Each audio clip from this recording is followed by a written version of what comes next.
They're young and they're old, and all have two things in common. They're creepy paranormal experiences, and they live in the USA. No matter what you believe, it just can't be ignored and it can't be dismissed.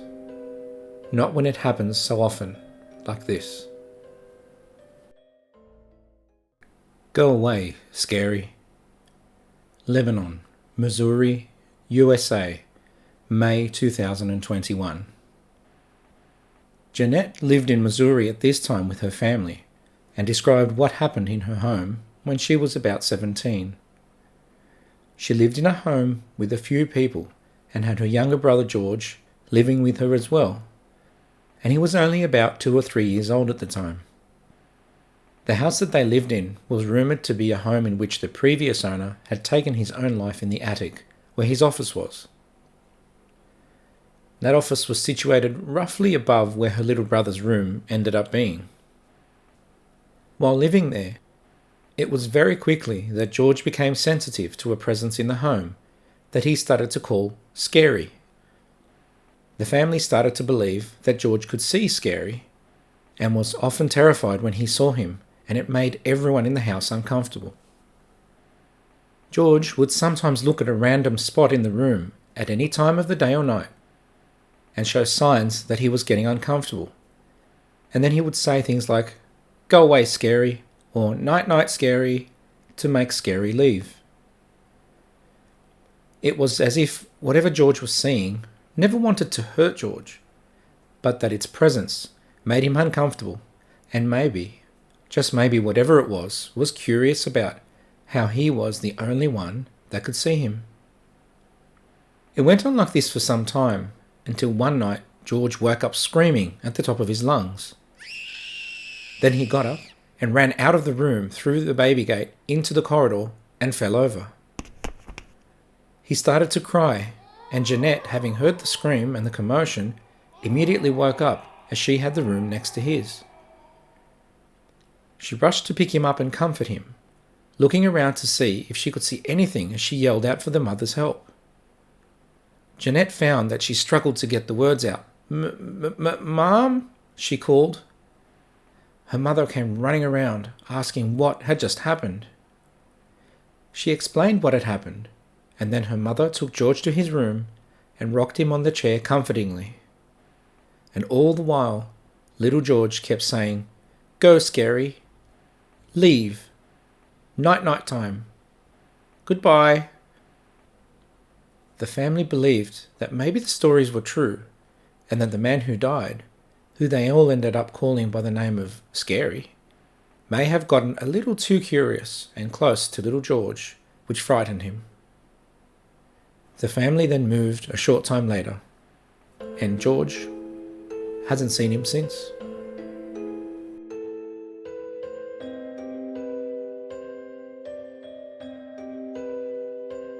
I love hearing your true creepy stories. I think we all love the creepy and the strange, and that's why we're here.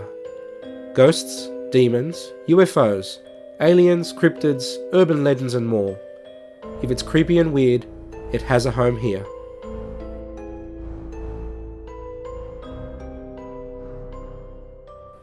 Dress in the theatre room. Navarre, Florida, USA, sometime in the 2000s. Larry shared a story with me about an incident that happened to him when he was about 12 years old. It happened in Navarre, Florida, while he and his family had travelled to visit his grandparents. His grandparents had previously lived nearby them, but they decided to move away to Navarre about a year later. His grandparents' home was enough for what his grandparents needed, but as the house was just a single story, he and his 9-year-old brother didn't have much to do. As a result, his parents decided to take them downtown. They saw some of the sights in the town and checked out the local shops. They were enjoying exploring the local shops when the family came across a 5-story historic museum. As they entered the museum, the owner informed them that they would be closing in 5 minutes, but at the same time told them not to be pressured to leave, which seemed a bit odd. Being keen to explore the whole place, Larry was eager to get to the very top, as he didn't want to miss anything. He asked his mother if they could go to the very top before the museum closed, and she said sure. They headed over to the elevators and went up to the top floor. On the way, they saw a lot of historic outfits, including some of the old uniforms that people would wear in the old days.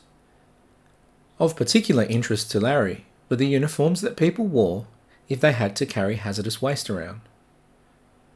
Larry said that the most intriguing part of the upper levels was that there were 3 white walls with an old movie theatre and seats inside.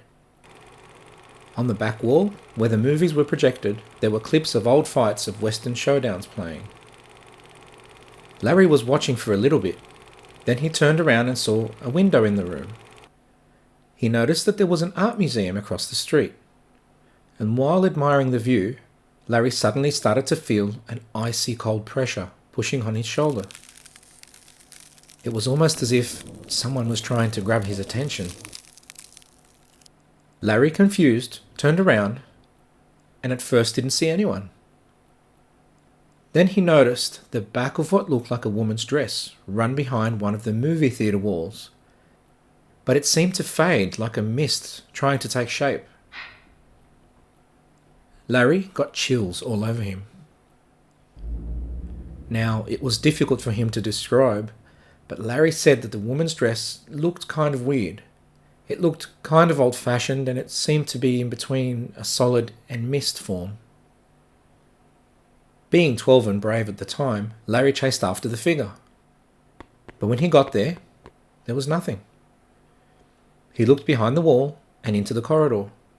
There was nothing there either. Where could the woman have gone? He then ran outside into the hall of the place and into the very room next to where they were all sitting.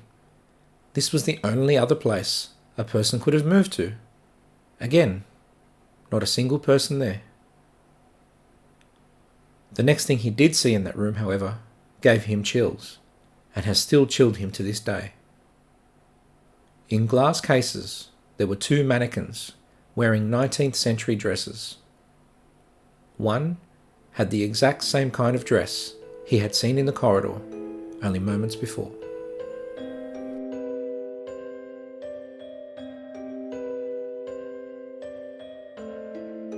These are all real stories that happened to real people just like you. These people have shared their experiences with me, and now I'm retelling them to you. If you'd like to share your experiences, please get into contact with me by email or through our website.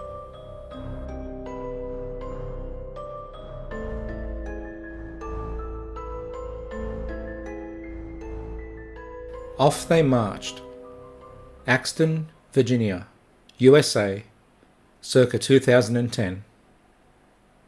Andrea told me this story, and it happened a short time after she was married. They married in 2010, and they moved into a beautiful home that they both loved. It was built on some land that had several old farmhouses surrounding their property, and she said that the scenery was simply amazing, with open fields and greenery all around. They had settled into living there, and a few months after moving in, she arranged to have an evening out with an old friend of hers, Mary. They decided to make it a girls' night out, and plans were put in place to travel into town. Andrea kept an eye on the weather throughout the afternoon, and was a little annoyed that it had been raining. She wasn't going to let the rain dampen her mood though, and headed out with her friend. The rain had stopped later in the evening, but because of that rain, by the time they returned home late at night, it was dark, foggy, and a light misting seemed to hover in the air outside. Her friend lived in a house on the same property, being that there were several houses that were essentially on the same land. As a result, all of the houses there shared a common entry road. The road to their houses was about half a mile or 800 meters long. And when the road split into different directions to each of the separate houses, you had to travel the same distance to the house again. Now, these roads weren't lit, as the roads were mostly dirt roads and they were on the farms. Travelling them at night in the dark had to be done very, very carefully. Andrea said that her property was a big hotspot during the American Civil War and is built along the path that the Confederates took to Danville, Virginia. So the place had a bit of historical value as well as being beautiful. Her and her friend were driving home along the road, with Andrea behind the wheel. They chatted as they went along and they spoke about the night and what their plans were for the coming week. Andrea drove along and soon turned down the road that led to their properties. In the faint glow of her headlights, she could just see the section of paved road ahead that bordered a huge field to the right of them. Focusing on the road, Andrea saw nothing out of the ordinary. She was focused on the road when suddenly her friend Mary, who was talking and looking out of her own window, gasped. She called out, "Stop! Stop! Do you see that?" Mary then fell silent, her eyes fixed on something in the field.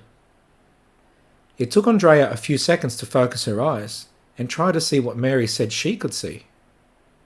Then when her eyes focused, she could see it clearly. There in the fog, in that field right beside them, she could see several soldiers marching. As they marched along, they looked to be less than a metre apart. But as they moved along, Andrea tried to count how many there were, and she lost count at about 50. There were 50 soldiers there. Andrea and her friends sat stunned and totally silent as they watched the marching soldiers for what to them seemed to be forever. They sat in awe, fear, and in shock. And it wasn't as if the soldiers saw them or were marching towards them. They just seemed to be marching in line. She described them as being the clear silhouettes of people, some of which were slumped over, and most of them looked like they had rifles pointed out in front of them as they marched. They never missed a beat when walking, and they all walked in the same rhythm and timing as if they were sneaking up on someone. This was the first and last time she would see the soldiers on her property, and to this day, she has not forgotten it.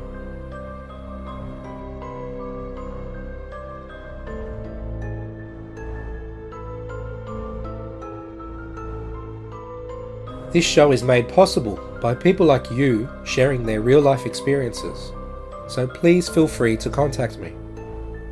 Thanks for joining me on this creepy adventure. Until next time.